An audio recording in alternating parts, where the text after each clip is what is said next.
حساب کتاب میں، کبھی گھر میں. تو یہ نمازیں خوف خدا سے بھری ہوئی نہیں ہوتی، جس کی وجہ سے آج ہمارے اندر چینجنگ نہیں لا پا رہے ہیں. حضرت علی رضی اللہ تعالیٰ عنہ کو جنگ کے دوران آپ کے پیر میں، آپ کی پنڈلی میں ایک تیر چبھ گیا تھا، اور اتنا سخت تیر تھا کہ نکالو تو گوشت ساتھ میں نکل رہا تھا پنڈلی پر. تو بہت شدت کا درد دے رہا تھا، آپ نکالنے نہیں دے رہے تھے. لوگوں نے بہت اصرار کیا، طبیب آئے لیکن ہمت نہیں ہو پائی. پھر لوگوں نے، صحابہ نے یہ مشورہ کیا، علی کو نماز پڑھنے دو. حضرت علی رضی اللہ تعالیٰ نماز میں مصروف ہو گئے، قرآن کی تلاوت کر رہے تھے کہ صحابہ نے پیچھے سے وہ تیر کھینچ کے نکالا. پنڈلی کا گوشت تو اس تیر کے ساتھ نکل کے آیا. پوری نماز ہو گئی. حضرت علی پوچھتے ہیں میرے پیر میں جو تیر تھا وہ کہاں گیا؟ کہا گیا کہ وہ تو پہلی رکعت میں ہی نکال لیا گیا. فرماتے ہیں مجھے احساس نہیں ہو سکا، پتہ نہیں چلا، اس لیے کہ محویت کا یہ عالم ہوتا اپنے رب کے حضور غرق ہونے والے کو. آپ دیکھیں آج ایسی محویت نماز کے بجائے گیم کھیلنے میں بچوں کی ہے. ایسے کہ ہزار پکارو ان کو کچھ ہوش و حواس نہیں، چلاتے رہ جاؤ، وہ اپنا گیم ترک کر کے آنا نہیں چاہتے. یہی ہمارا معاشرہ ہے. آج بچوں سے لے کر جوانوں تک ہم ان کو کون سی عادت ڈال رہے ہیں؟ ایسے خطرناک گیم یہودیوں نے بنائے جس سے تمہارے پورے اخلاق تباہ و برباد ہو جائیں گے. حتیٰ کہ یہ کارٹون جو دیکھتے ہیں، اس کے متعلق میں نے تفسیر میں بھی بیان کیا تھا، یاد ہوگا تفسیر کے حاضر باش لوگوں کو. جو کارٹون بچوں کو ہم دکھاتے ہیں ٹی وی میں سیریل کے طور پر یا فلم کے طور پر، یہ جو کارٹون آتے ہیں، آپ کو حیرت ہوگی کہ یہ پورے کارٹون پہ جادو کیا گیا ہوتا ہے. ہر اینونیمس جو ہوتی ہیں اس میں جو شکلیں ہوتی ہیں، جیسے کوئی بلی ہے، کوئی کتا ہے، کوئی بیل ہے، اس کے چہرے پر ایک کالا ڈاٹ ہوتا ہے، نقطہ ہوتا ہے، وہی جادو ہے. اور یہودی پوری دنیا میں جادو میں سب سے زیادہ مشہور ہے. ان کی ایک مقدس کتاب ہے جس کا نام قبالہ. آپ یہ سرچ کر کے دیکھ لو. اگر میری باتیں ایسی ہی لگتی ہیں، لفاظی لگتی ہیں، تو میں نوجوانوں سے گزارش کروں گا جو میں کہتا ہوں سرچ کر کے دیکھ لو اور حقیقت سے ملا کے دیکھو. قبالہ نام کی جادو کی کتاب ہے، وہ بالکل سیکریٹ کتاب، یہودیوں کے علاوہ کسی کو نہیں دیتے. ان کا عقیدہ یہ ہے کہ ان کی آسمانی مقدس کتابوں میں سے ایک قبالہ بھی ہے. جیسے ہمارے لیے قرآن مقدس ہے، ان کے لیے تورات ہے، انجیل ہے، اور ساتھ ہی تلمود اور قبالہ کتاب. وہ ان کے صرف علماء اور حکیم پڑھتے ہیں، اور جادو کے ذریعے سے پوری دنیا پر وہ کنٹرول کرنا چاہتے ہیں وقتی طور پر. حتیٰ کہ آپ کو حیرت ہوگی، میں نے چند بزرگوں سے عرب میں ملاقات کیا مدینہ طیبہ کے، انہوں نے یہ تک کہا کہ کینسر کوئی بیماری نہیں، جادو ہے. کینسر بیماری نہیں، جادو ہے. یہ یہودیوں کی طرف سے چھوڑی ہوئی چیزیں، جادو کے ذریعے سے اس وائرس کو لایا گیا ہے، اور ایسے کہ اس کا علاج بھی معلوم نہ ہو.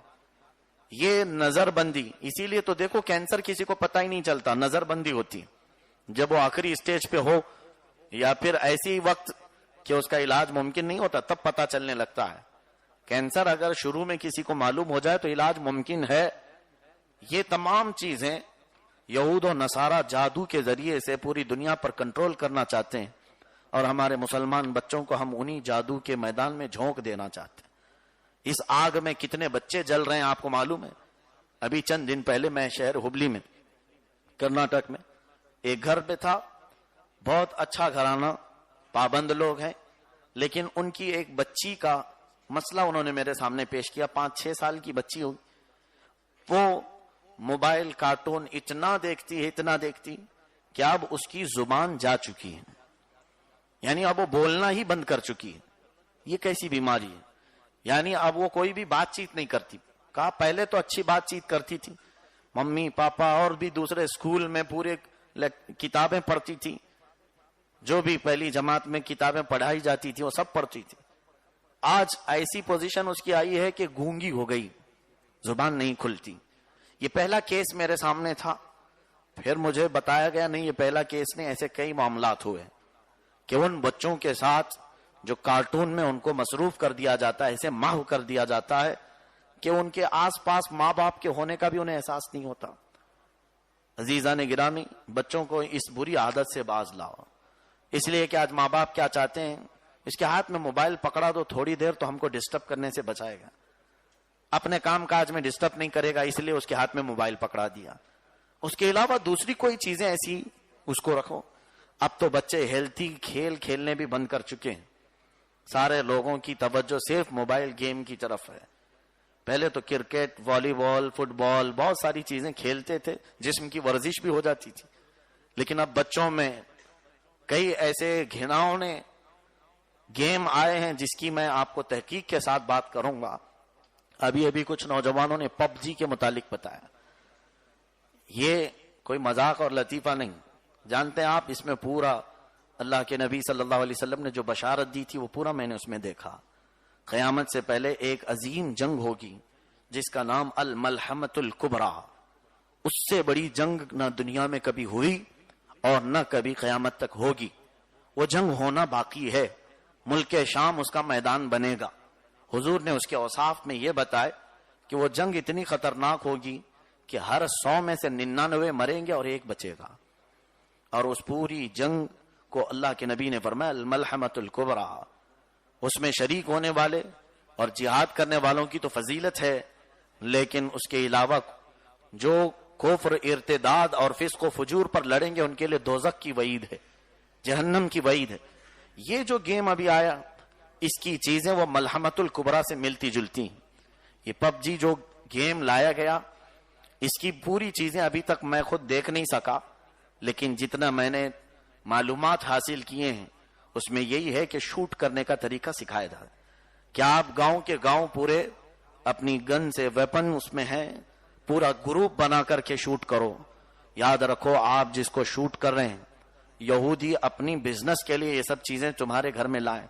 اس کی بری نحوست ایسی ہے کہ ماں پکارتی رہ جاتی ہے، اس کی توجہ اس گیم سے ہٹتی نہیں. باپ پکارے حتیٰ کہ چڑچڑا ہو جائے گا بچہ، دیکھ لینا اتنا کہ وہ کاٹنے کو دوڑے، اس کو کوئی گیم سے روک دے. ایسا بھی کون سا گیم آیا کہ ماں باپ کا وہ دشمن بن جاتا ہے. 2-3 دن اگر کھیلے گا دشمنی اس کے دل میں گھر کرنے لگی اور پھر ہمہ وقت اس کے ہاتھ میں ویپن اٹھانے کا ایک جذبہ آتا رہے گا. یہ ساری چیزیں تمہارے اخلاق کو تباہ و برباد کرنے کے لیے ڈالی جانے. کاش اگر کوئی یہ گیم کھیل کر مجاہد بن جاتا تو میں اجازت دے دیتا، لیکن ایسا نہیں.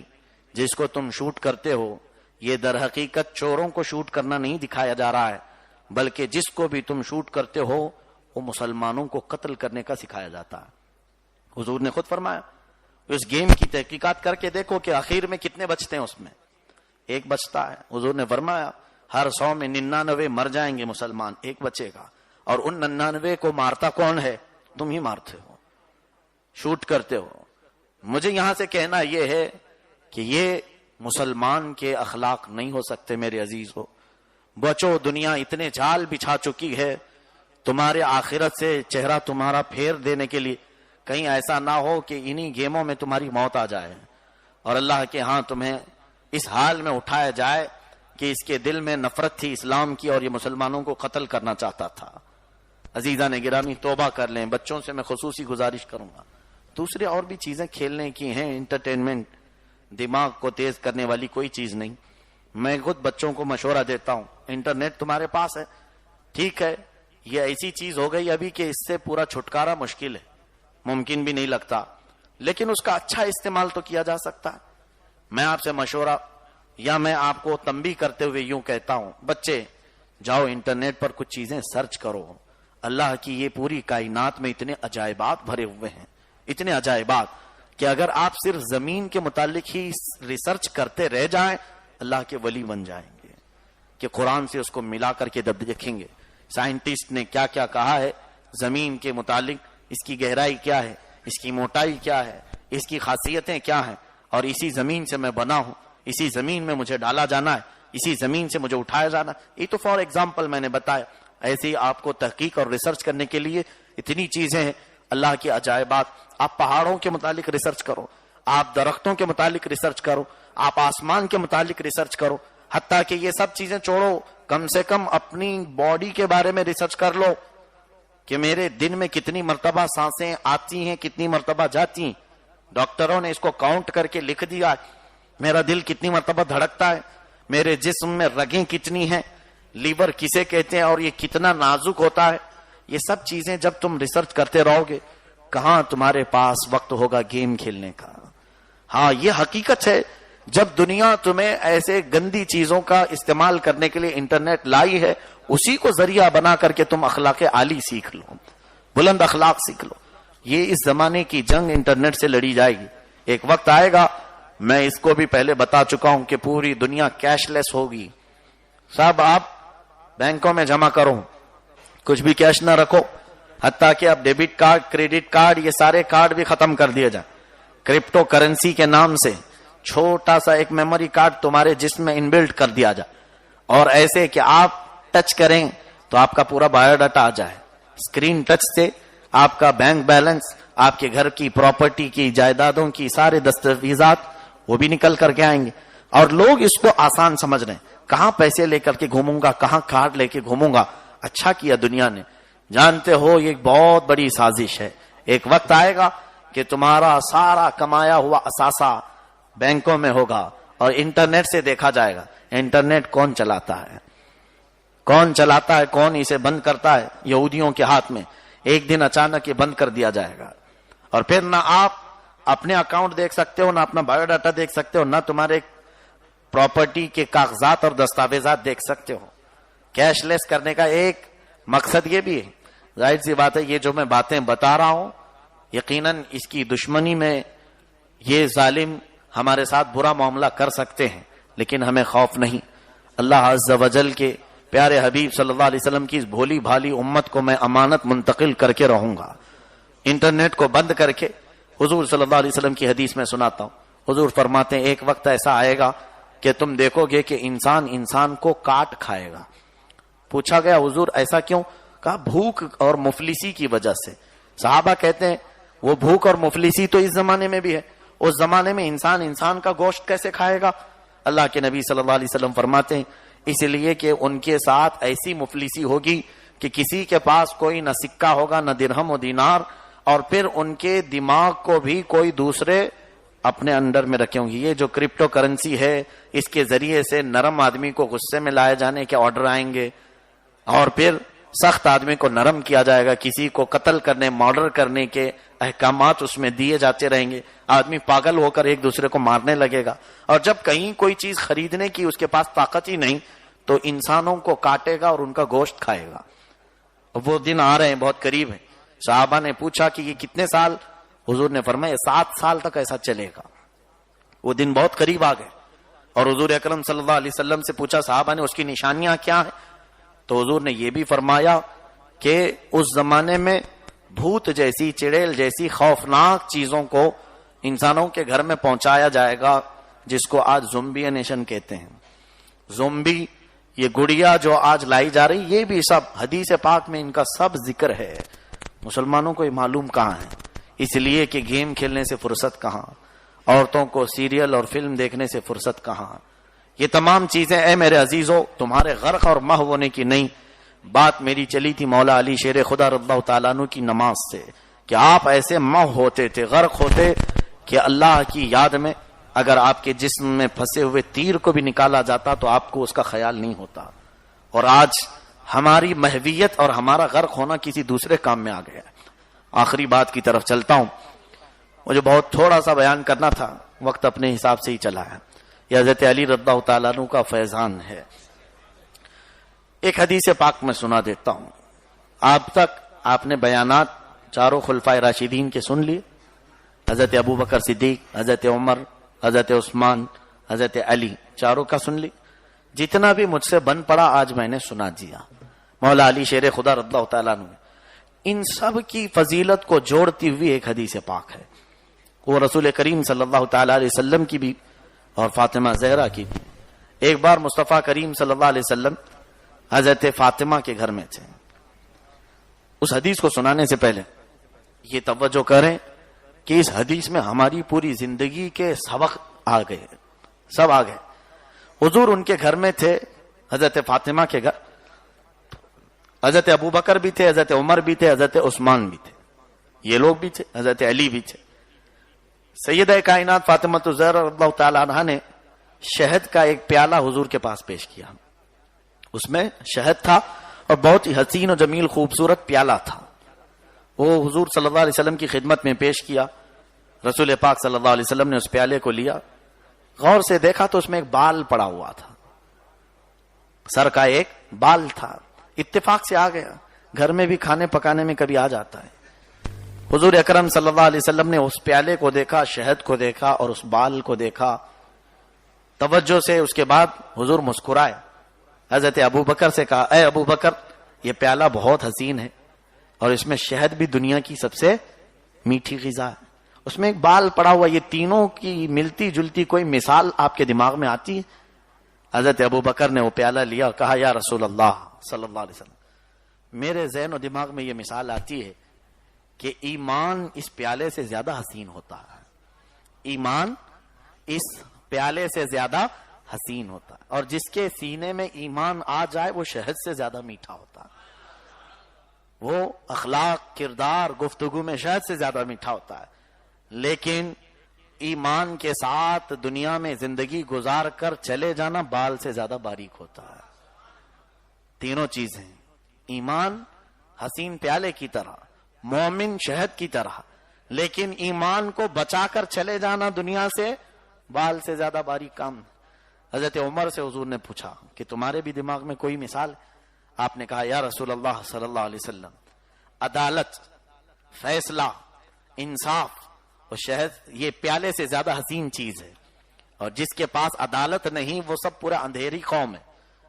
پیالے سے زیادہ حسین چیز ہے عدالت, اور پھر عادل بادشاہ, انصاف کرنے والا بادشاہ شہد سے زیادہ حسین ہوتا ہے, شہد سے زیادہ میٹھا ہے.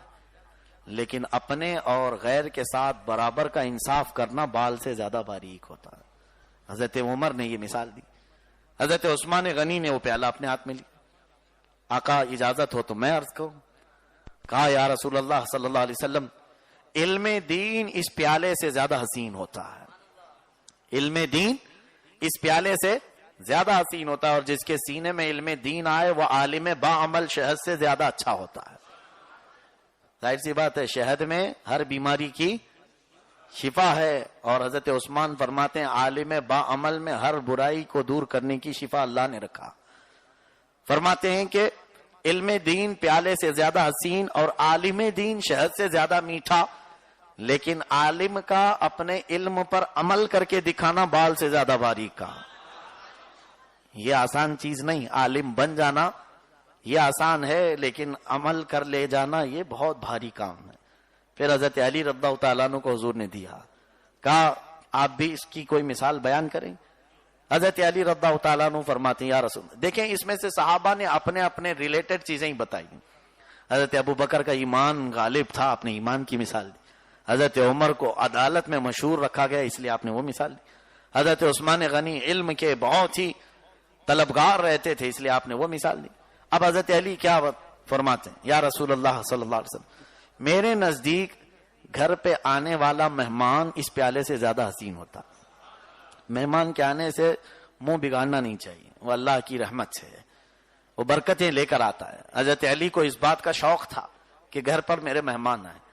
فرماتے ہیں کہ گھر پر آنے والا مہمان اس پیالے سے زیادہ حسین ہوتا ہے, اور اس کو اچھی غذائیں کھلانا ہماری طرف سے یہ شہد سے زیادہ میٹھا کام ہے.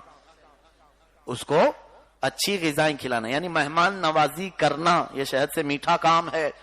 پھر فرماتے مہمان کو خوشی خوشی رخصت کرنا بال سے زیادہ باری ہے.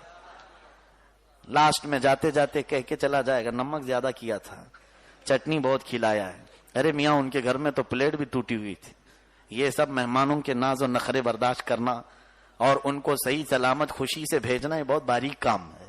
بہرحال سیدہ کائنات فاطمہ الزہرا رضی اللہ تعالیٰ عنہا سے حضور نے فرمایا تم بھی کچھ بیان کرو گی. حضرت فاطمہ نے وہ لے کر کہا, یا رسول اللہ صلی اللہ علیہ وسلم, ایک مومنہ عورت اس پیالے سے زیادہ حسین ہوتی ہے. ایمان والی خاتون اس پیالے سے زیادہ حسین ہوتی ہیں, اور اگر اس پر حجاب آ جائے, پردہ آ جائے تو شہد سے زیادہ میٹھی ہوتی. اور فرماتی ہیں حضرت فاطمہ کے حجاب میں پوری زندگی گزار کر چلے جانا بال سے زیادہ باریک. ہاں, پردے میں رہ کر پوری زندگی گزار لینا بال سے زیادہ باریک کام ہے. اخیر میں میرے آقا صلی اللہ علیہ وسلم نے وہ پیالہ لیا, تم سب نے اپنی طاقت اور اپنے علم کے مطابق اس کی مثالیں بیان کی. چاروں خلفائے راشدین سید کائنات نے. اب آقا کا مقام آیا ہے. میرے آقا بیان فرماتے ہیں اے مومنو، اے میرے صحابہ سنو، اللہ کی بنائی ہوئی جنت اس پیالے سے زیادہ حسین ہے. اللہ کی بنائی ہوئی جنت اس پیالے سے زیادہ حسین ہے، اور جنت میں موجود نعمتیں اس شہد سے زیادہ میٹھی ہیں. اس شہد سے زیادہ میٹھی ہیں. توجہ، حضور فرماتے ہیں اللہ کی جنت اس پیالے سے زیادہ حسین، اس کی نعمتیں اس شہد سے زیادہ میٹھی، لیکن جنت میں جانے کا راستہ بال سے زیادہ باریک، پل صراط بال سے زیادہ باریک ہے. اس حدیث پاک میں ہماری زندگی کی تقریباً ساری چیزیں آ گئیں. رب ذوالجلال مولا علی شیر خدا رضی اللہ تعالیٰ عنہ کی برکتوں سے ہم سب کو علم نافع عطا فرمائے، علم نور عطا فرمائے، اخلاق عظیمہ عطا فرمائے. ہمارے نوجوانوں کو مولا دوسرے گناہوں کی محویت سے آزاد فرما. اے کریم خدا مولا علی شیر خدا جیسا نوجوان اور ان کے بازوؤں کی قوت، ایمانی قوت ہم سب کے معاشرے میں عطا فرما. اے رب قدیر، مصطفیٰ کریم صلی اللہ علیہ وسلم کے دربار تک پہنچنے کے لیے ہم علی کے محتاج ہیں. مولا حضرت علی کی اس محتاجی ہمارے آخری سانس تک ہمارے ساتھ قائم و دائم فرما. اے رب ذوالجلال ہمیں علی کے دشمنوں سے بچا اور نام کے جھوٹے عاشقوں سے بھی ہمیں بچا. مولا جب تک ہم رہیں علی والے رہیں، اور قیامت کے دن بھی مولا علی کے گروہ میں ہمارا حشر فرما.